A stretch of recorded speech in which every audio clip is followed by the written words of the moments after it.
E agora, no programa Show da Cultura, Momento Família. Viu? Parece o quinteto lá do Jô Soares, o quinteto, o quarteto 11:30 do Jô Soares. Mas ela é bem mais bonita que o Jô Soares, infinitamente mais bonita que o Jô Soares. Tudo bem, Rosane? Boa tarde, Eli, tudo bem? Mas também o cara já tá mais velho, né? Ele tá muito dá velho. Diferença, pelo amor de Deus. Você dá de 10 nele. Mas tá tudo beleza, então. Hoje nós vamos falar de um assunto bacana, né? Porque tá chegando o Dia das Mães. Como é que é o assunto hoje? É verdade. Então a gente vai falar da relação de afeto entre mãe e filha, né? Para poder estar homenageando essas mulheres, mães maravilhosas aí, que nós devemos a vida a elas, né? Verdade. E olha, gente, esse relacionamento, eu já tive pessoas participando aqui, junto com a gente, falando a respeito desse relacionamento. Muitas vezes, um pouco conturbado, principalmente quando chega na adolescência, né? É verdade. Por que é tão conturbado assim? Para a gente poder dar o pontapé inicial. Se a gente for pensar dentro dessa condição aí gradativa da relação, seria gradativa desde a época da gestação até a fase da adolescência, que por si só é uma fase cheia de mudanças, né, de transformações. Certo. E muitas vezes a transformação do filho não é acompanhada pelos pais, né, ou pela mãe. E essa dificuldade, até eles se darem conta que eles precisam se atualizar em relação a essas mudanças, ou essa nova necessidade de comunicação, de mudar o tipo de relação com o filho, até eles se darem conta disso, às vezes muitos problemas já aconteceram, né? Olha, e eu queria chamar a atenção, você que está participando também do sorteio, você que está ligando aqui na Rádio Cultura, você que está mandando seu WhatsApp, você tem alguma dúvida? Você está passando por um momento assim também um pouco conturbado na relação mãe e filho, pai e filho, não sei? Tá um pouco difícil, ou você tem algumas dúvidas que você gostaria de tirar? Você pode tirar essas dúvidas aqui através do WhatsApp da Rádio Cultura, 9827-8200, ou você pode ligar no 3026-8020. A Rosiane está aqui já para poder tirar suas dúvidas e poder esclarecer alguma coisa para você, não é isso? Isso mesmo, Eli. Então tá, vamos lá então. Então vamos dentro dessa relação de afeto, vamos considerar então que ela se inicia a partir da gestação. Correto. Essa relação entre mãe e filho, né? Que é o primeiro contato. Então, na época da gestação, a gente pode considerar que ele não é bebê ainda, né? Ainda é um feto. Então, há o início de um processo que ele é gradativo, que começa, na verdade, a haver uma necessidade de ter uma compreensão, na verdade, uma paciência em relação também à questão do tempo, que várias mudanças vão acontecer, não só no corpo dela, mas principalmente no corpo dela tem uma outra pessoa lá dentro que está crescendo na barriga dela. Pois é. E essa transformação, porque aí mexe, não é só com o corpo da mulher, mas mexe com a cabeça da mulher, né? Com certeza. E à medida que esse bebê ele vai se desenvolvendo, ou esse feto, né, ele vai se desenvolvendo, vai começando a criar também esse vínculo. Então, esse vínculo gradativo, ele vai surgindo. E é muito importante essa mãe ter consciência, ou futura mãe, né? Que o que ela está sentindo, a forma que ela está desejando esse filho, o quanto que ela já está amando, isso já vai ter reflexo sobre essa criança que está num processo de desenvolvimento, ou esse feto num processo de desenvolvimento dentro da barriga dela. Pois é. Essas mudanças, geralmente, eu não digo para melhor ou para pior, não dá para a gente colocar nesse patamar. Mas essas mudanças, de que maneira dá para a mulher poder administrar isso? Geralmente, por exemplo, ela vai ser mãe, tem aquela questão, poxa, a partir de agora a responsabilidade é outra, muda um pouco também o relacionamento dentro de casa com o esposo, muda o relacionamento, por exemplo, de trabalho e tudo mais? Sim, pode vir a mudar. Porém, a grande questão é como é que ela faz, como é que ela vivencia isso sem necessariamente interferir na qualidade desse vínculo. Que esse é o grande nossa questão hoje aqui, né? Como é que esse período, ele até certo ponto, ele é longo, é quase um ano, né? 9 meses.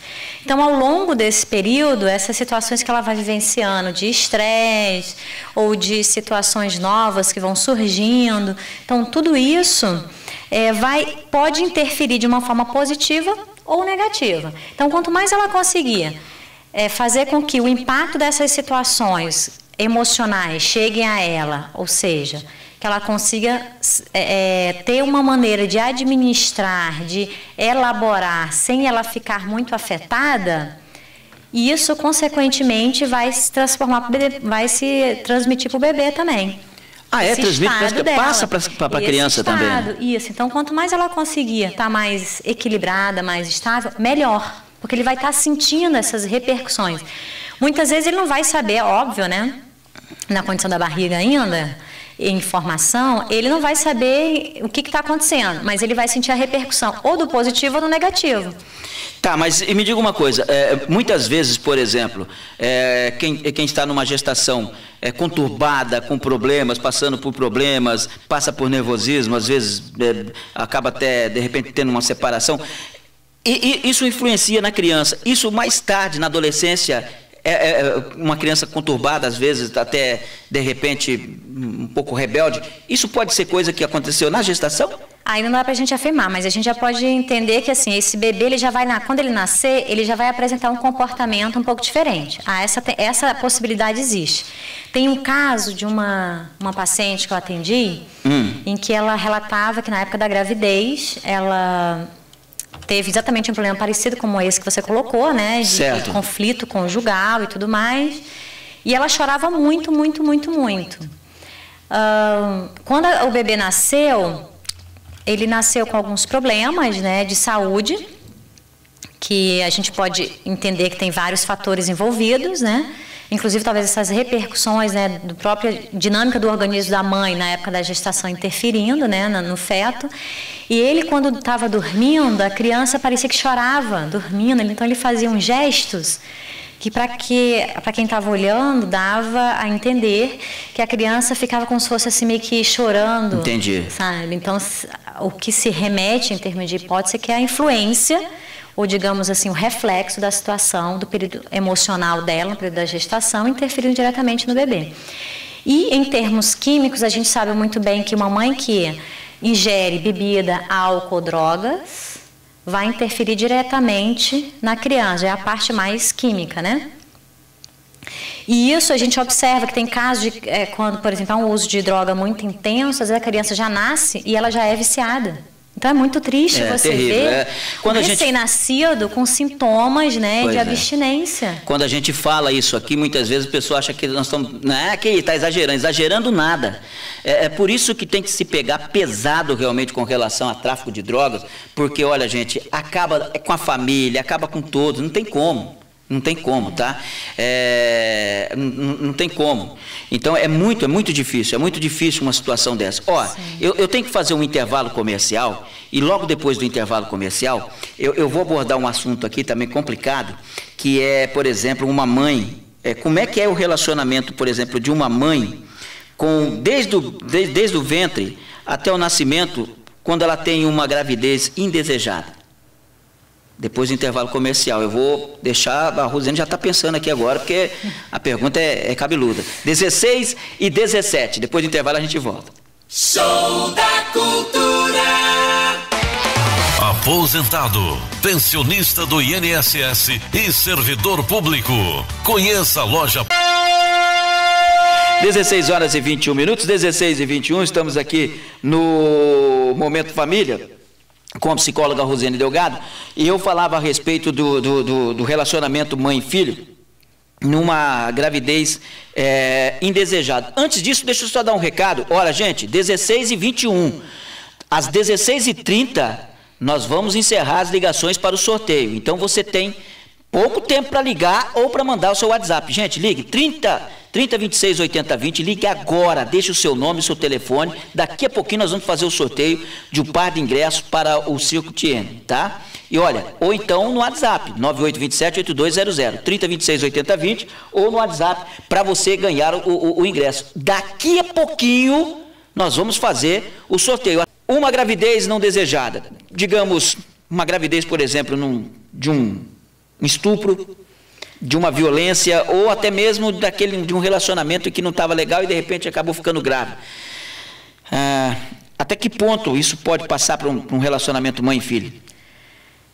Na verdade, vai depender de como é que essa mãe vai conduzir, né? Como é que ela vai elaborar a situação. E você colocou, na verdade, situações diferentes, né? Um estupro não é a mesma coisa, por exemplo, de um relacionamento que já estava em crise e estava acabando.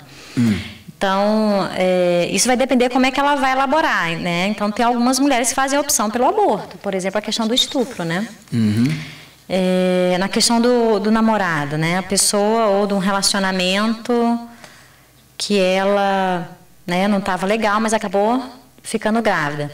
Independente das duas situações, muitas mulheres optam por manter a gravidez. Algumas preferem a questão do aborto, optam pelo aborto, outras optam pela continuação da gestação. Mas o que eu coloco é o seguinte, que dentro da opção da gestação, é importante, se vai realmente assumir isso, assumir de verdade, porque é muito sério você colocar uma criança no mundo. E essa relação entre a mãe e o filho, ela é de uma responsabilidade muito grande, que por mais claro que tenha um homem envolvido nesse processo da concepção, essa relação de vínculo que começa muito cedo entre a mãe e o filho, é difícil você ter que se eximir dessa responsabilidade. Correto. Né? Então é muito, muito sério. Então é importante pensar bem o que vai fazer, e se resolveu realmente assumir, então tem que assumir de verdade. O que seria então esse assumir de verdade? É tentar nessa gestação, nessa relação, nesse vínculo com esse filho, conseguir construir algo mais saudável possível para aquela criança. Tá, mas qual seria o conselho que você daria? Por exemplo, a ajuda psicológica é mais do que nunca fundamental nesse caso, né? Não, com certeza, para acolher essa mãe, elaborar, né, todas as situações que estão acontecendo. Mas o mais, assim, que eu vejo mais importante é ter essa consciência de que no momento que a mulher ela entra numa condição de uma relação, né, de afeto com o filho, que começa a partir de uma gestação, precisa haver cuidados, precisa haver compreensão, e isso vai acontecendo a cada fase de desenvolvimento dessa criança. Então, a época que ela está na barriga, a época após o nascimento, então cada etapa do desenvolvimento dessa criança, desse ser, vai exigir, na verdade, um tipo de cuidado específico. Então, quanto menor é a criança depois que ela nasce, né, o nível de dependência dela em relação àquela mãe, ele é muito importante, é enorme esse vínculo de dependência. Então, se não houver, que essa ligação não é só uma questão de alimentação, mas também as experiências que essa criança vai começar a interiorizar a partir dessa relação que ele vai ter com essa mãe. Então, o ato, por exemplo, do amamentar, ele não é só a condição de alimentar em si, mas também ele está envolvido outros aspectos, que é a questão do tom de voz na hora que ela está amamentando, que ela usa para falar com aquele bebê, a forma que ela vai embalar aquela criança, as carícias que ela vai fazer naquela criança, os carinhos, né, de proteção, aquela condição toda que ela permite para a criança, ela é muito importante para o desenvolvimento e a formação em termos de vínculo afetivo. Que isso vai ser, na verdade, referência para outros futuros relações interpessoais dessa criança quando for se desenvolvendo, né? Olha, gente, é um assunto muito sério, é um assunto delicado quando você fala em colocar um filho no mundo, principalmente numa situação quando a gente está vivendo agora. Por exemplo, no país, não precisa falar muito, não. A situação econômica, a situação de segurança, não é fácil, não é fácil. Quem tem um filho adolescente hoje, e muitas vezes o filho, às vezes, vai estudar fora, como é no meu caso, a gente fica, às vezes, com o coração apertado, não sabe como é que está lá, e a segurança. Então, tem tudo isso aí. É algo que a gente pode discutir em 2, 3, 4 programas, e a gente vai ter sempre alguma coisa para colocar. 16 e 26, eu sei que você quer fazer uma homenagem para as mães. Isso, então a gente vai cortar um pouquinho o nosso assunto. E eu gostaria de fazer uma homenagem, na verdade, às minhas mães, né? Mas isso serve também de dica para outras pessoas. As suas, né, mães? Isso, porque na verdade eu sou uma pessoa de sorte, Elia. É mesmo? Você tem duas? Não, tenho mais de uma. É mesmo? Isso. Que maravilha! Porque na verdade ao longo do meu desenvolvimento eu tive esse privilégio de ter várias mães. Certo. Então, por exemplo, na minha infância, a minha mãe, que é a minha genitora, a Marlia, o nome dela, ela era uma mulher muito dedicada, paciente conosco, compreensiva, e ela também é conciliadora. E ela sempre fazia o possível para atender as minhas necessidades, dos meus irmãos, e até me proteger. Só que algumas vezes ela não conseguia intervir nem me proteger. E eu sei que nesses momentos ela sofria muito e sofria calada. Mas no final de tudo deu certo. Que bom, né? Tá certo. E o passado já foi superado também. Hoje a gente mora já distante, e já passaram mais de 20 anos. Mas mesmo assim nós continuamos ligadas uma na outra pelo afeto mútuo que nós temos, né? E pelos contatos regulares que eu tenho com ela. E certamente, é importante que ela saiba também, que nos momentos críticos da minha vida eu busco o conforto da lembrança do abraço dela e da mão da minha mãe acariciando o meu cabelo. E é muito legal poder dizer, mãe, tamo junto. Tamo junto. Mas aí continuando a minha infância, não terminei ainda, minhas outras mães, né? Meu Deus do céu. Eu tive mais 2 tias que foram verdadeiras mães. A Maria do Carmo e a Marião. A gente falava de Marião porque ela era uma mulher grande, um mulherão, né? Ambas eram sempre carinhosas e atenciosas. Faziam comidas gostosas, me levavam para passear, me pediam para cuidar dos primos mais novos, compartilhavam brincadeiras, conversas, boas risadas, piadas e das situações familiares mais cômicas, né? Então, eu queria deixar para a titia e para a Marião, que eu estou esperando a visita delas aqui em Foz, hein? Elas ficaram de vir, não vieram ainda, Elia. Estou aguardando. Já na adolescência, eu fui morar no Rio de Janeiro, na casa da tia Sônia, com a família dela. E a surpresa que eu tive, que lá eu na verdade, ganhei uma nova família. Uma mãe, que é a tia Sônia, um pai, o tio Deni, e os irmãos, que são os primos, Daniel e Denise. E essa minha mãe, tia Sônia, ela me ensinou a ser responsável por mim mesma, ser determinada, persistente nos meus objetivos, ter opinião própria e respeitar a opinião dos outros. Não fazer com o outro o que eu não quero que façam comigo. Então, dentro disso, eu queria deixar um muito obrigado para minha tia, pelo acolhimento, pela orientação e pelo encaminhamento na vida, que eu estou com saudade e que em breve estarei lá no Rio de Janeiro para passar um final de semana com ele. E dar aquele abraço apertado. Com certeza.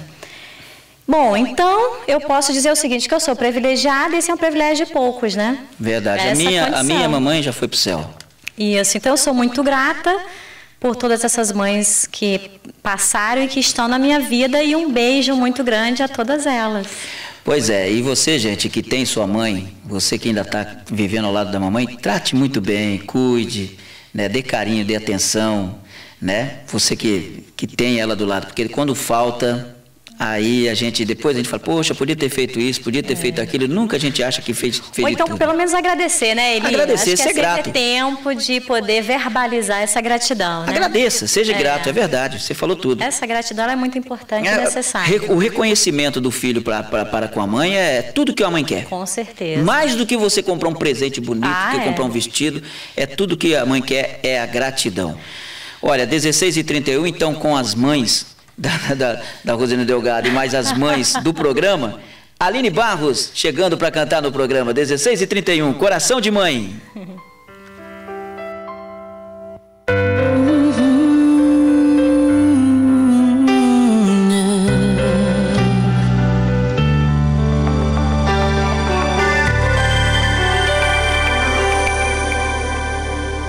Seu coração é assim, não sei porquê.